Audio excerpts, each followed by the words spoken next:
All right, team, it's that time again. It is Reacts time now. You should see the setup we've got going today. Whew, this is going to be good. Look at this, lighting, stool, promotional material in the background. It's like we're professionals. Finn, we all good to go? We are ready. All right, let's do this.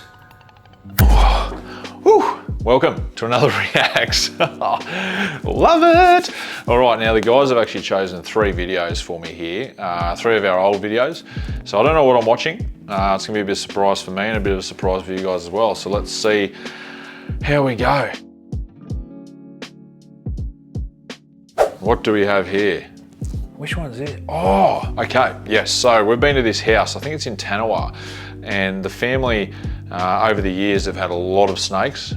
As you can see, there's bloody chickens running around everywhere. It's all part of having a chicken coop and wanting to have other animals in your backyard. But yeah, as you can see, we're here to catch a lace monitor. Now, this fella was actually hanging out near their chicken coop, which was just sort of as we walked in, and stealing eggs, and he was harassing the chooks. He hadn't sort of bitten any or anything like that, but you know, there's just weren't any omelettes being made in the morning because this fella, as you can see, nice and chunky, only a small one.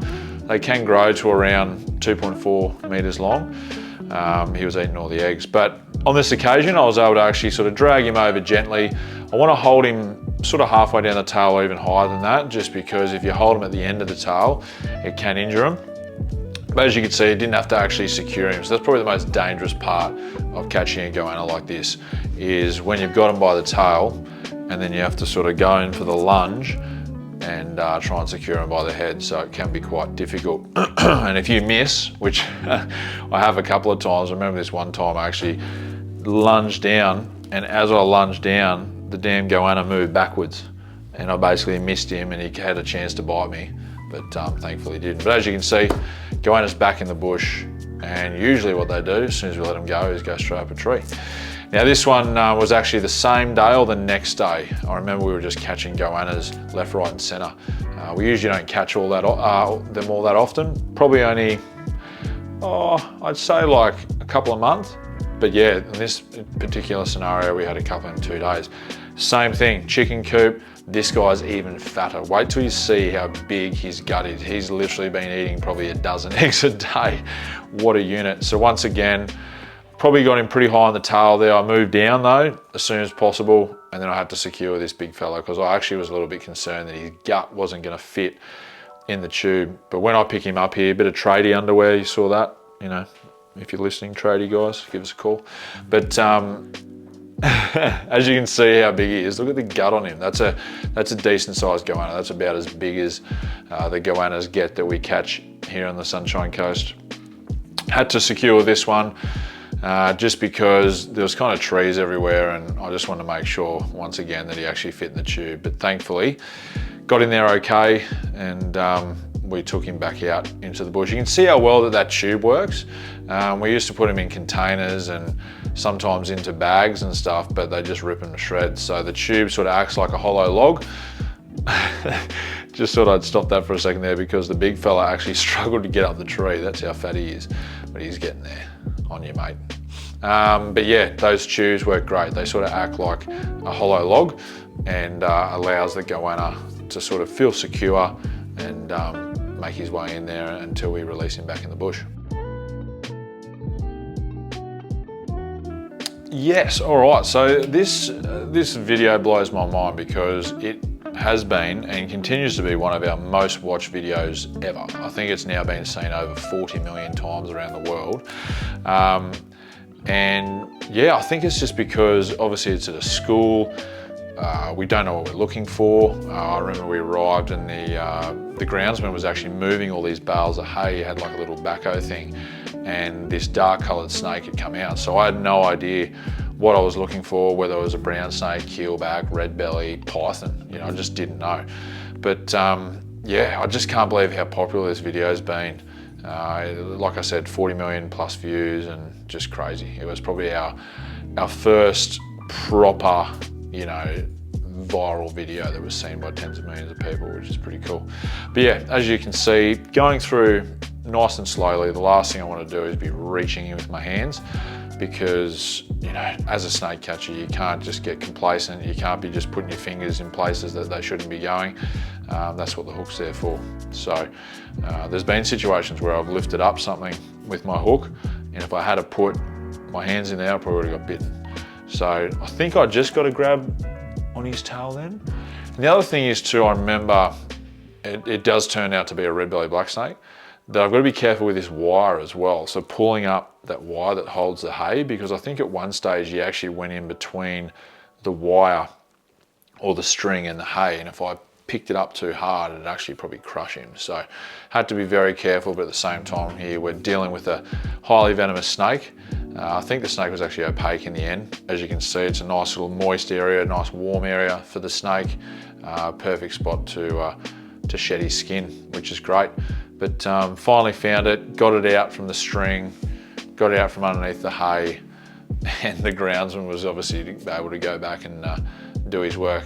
Probably could have lifted the camera up there. That's why I've got media managers now, because when I used to get people to help film, often they'd film everything but the snake. But no, he did a reasonable job on this situation. I think we were just having a yarn there, talking about the snake and how it was a bit of a lucky escape. Obviously no kids sort of go near that area. It was kind of outside the fence where the kids go, but yeah, glad we found it. But here we are, just releasing it back in the bush. Always our favourite part, seeing the animal, you know, because often these animals are scared because, you know, for all they know, we're a predator trying to eat them. So it is quite a relief, and you can see it sometimes on their face.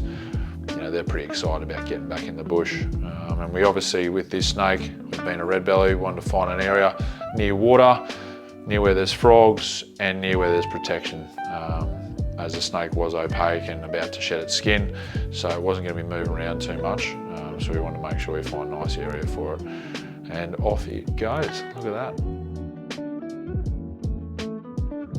Third video, third and lucky last. Let's see what we got here. Oh, wow, okay. This is actually, I still think to this day, the only job that we've caught 3 eastern brown snakes at the one job. Now, I remember the lady called us. As you can see, they're in kind of like an acreage lot, and she'd seen these snakes hanging around the side of the house. There's obviously a bit of black matting there. There's pipes, as you can see. There's rat holes everywhere. So perfect sort of area for snakes. And we actually had the film crew with us. This is way back before Aussie Snake Wranglers was ever a thing. That was Dave in the background there. But we found one, which is great. And the main aim, I guess, was to, you know, she thought she'd seen 2, but wasn't sure if it was just the same one she'd seen in different locations. So obviously being very careful. Is an eastern brown snake, second most venomous snake on the planet. But being aware that there's plenty of rodent holes around, so I did have to act pretty quick to try and get it. But yeah, so I thought, you know, is this the big one? She said there was a big one. I said, oh, you know, this one's probably 3 or 4 foot. It's certainly not big for an eastern brown snake. They can get to 6 foot plus. But we soon realised that we weren't just dealing with one snake, but in fact dealing with several. As you can see, the old pants there, the old runners, the old Asics. I've upgraded those to the old steel cap boots these days. But once again, bit bigger snake. And at this point, it was like, yep, that must be the big snake, because it's probably about another foot longer. You can see how quick they can react then. Straight up on my fingers. You know, that's why as a snake catcher, you do have to have, I guess, a reasonable reaction time to be able to avoid getting bitten. Now I remember we went and released these 2 together, excuse me, and I was actually holding them at the same time. I don't know if you see in this video, but one of them shoots up. We're just checking over them again, just to make sure that they're all good for release. But one of them shoots up super quick, and nearly caught me off guard. I'm not sure if we catch it on the film. I just remember that happening, but oh, there we go, in my right hand. Like, you have no idea how close that actually got, and I'll see if we can slow that down, because that was insane. Very, very close to my fingers. But anyway, later that afternoon, we thought that was it, doing a few other jobs. The lady calls us back and she said there's an even bigger one. We're like, well, hold on a second. You know, we thought we'd already caught the big one, but this one, huge. It is a massive snake. It must have been underground. It must have been hiding under something. As you can see, the thickness already of the snake. But yeah, it was clearly not there when we were there last time, or we couldn't find it. But just wait until I grab it here on the tail and you can see the sheer size of the thing. Yeah, this thing was easily 6 foot. Now, this is a sketchy situation. I don't want to pull too hard on the snake because it could act a bit like a slingshot. And if I pull too hard and suddenly it releases its head, bang, I've got a bloody brown snake on my lap. The other thing I've got to think about is I don't want to injure the snake. So I don't want to pull too hard that it hurts it around its head, where the head's sort of connected around the bushes and that sort of thing. But have a look at how healthy and girthy that snake is. There you go. I'm 6 foot tall. There's about a foot of it on the ground. There's about half a foot in my hand. You know, it's easily a 6 foot brown snake. And definitely the biggest of the three. But yeah, that's probably, still to this day, I think one of the only jobs where we actually caught 3 brown snakes. We've caught 2 plenty of times. But I think, yeah, this is the only one that we ever caught 3. The bag probably wasn't big enough. That's one of my old school bags. I've got bigger bags these days because we had a few times where you'd throw the, you know, put the brown snake in the bag and suddenly the brown snake comes out of the bag, especially when they're that big and they can use their body weight to push out and over the top of the rim of the bag. But look at that, very healthy snake, gorgeous colors, kind of that paler grey brown. We went and released it at the same spot. Hopefully they'd find each other a few hours later, but you know, there's a good chance they would have found each other.